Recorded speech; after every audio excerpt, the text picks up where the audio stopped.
I live here, you're blocking the door. What unit? I don't need to tell you. A white woman in St. Louis tried to block a black man from entering the building where he lived, followed him to his apartment door, and you see my keys in the door. And then called the police. She said his presence made her uncomfortable. It was just the latest example of an all-too-common phenomenon. White people calling the cops on black people who were just minding their own business. I get these types of calls anywhere between 1 to 10 times a shift.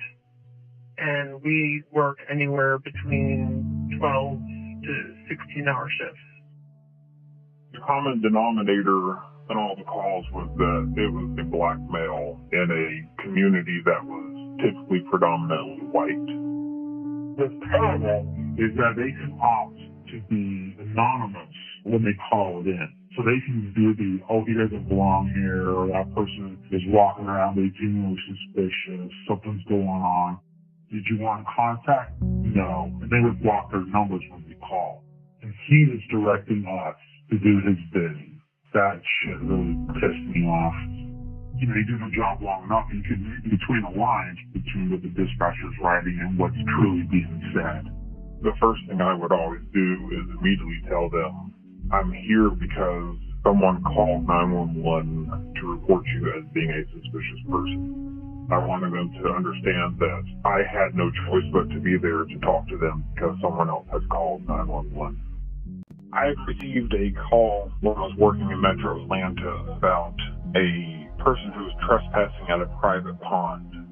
It was stocked with fish, and only residents and their guests were allowed to fish at the pond. So I pulled up, the gentleman walked over to me.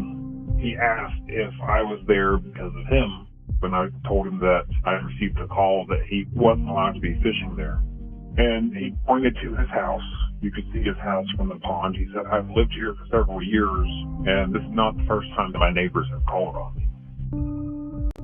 The one that'll always stick out in my mind is the gentleman that used to walk every morning. Every morning, like clockwork, 5 a.m., he'd grab his walking stick and he'd go for a walk. And like clockwork, at 5:15, he'd be passing a specific point in his route. Somebody would call. And they would contact 911, and they would report a black male wearing all black, carrying a baseball bat. And to them, it was suspicious activity. All of us know who this person is, know him by their first name. We'll call him Jerry, and know it's not a bat that he's carrying. And we'll send officers out there. Officers would relay that it's probably Jerry, but we'll go out there and check it out just to be sure. Officers would go out there and they would say, everything is fine, it's Jerry. Jerry's out there doing his walk.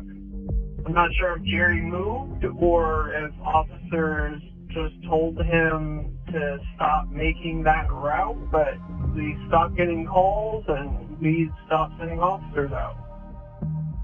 The one account that really sticks with me to this day and pisses me off is the patrolman. We had access to our patrol cars and we would drive into training. Well, we had several officers in our agency who were black. And one day, it was in the late afternoon, and a call came in and said, hey, to let you know there's a black man driving one of your cars, so it's probably stolen.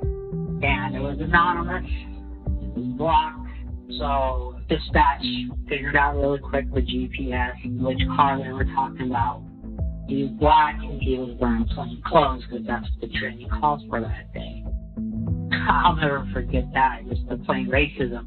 Kind of made jokes afterwards that, we should send one of our other black officers to go make contact with that person, and see if everything was okay with them. But, they were anonymous, so we couldn't do it.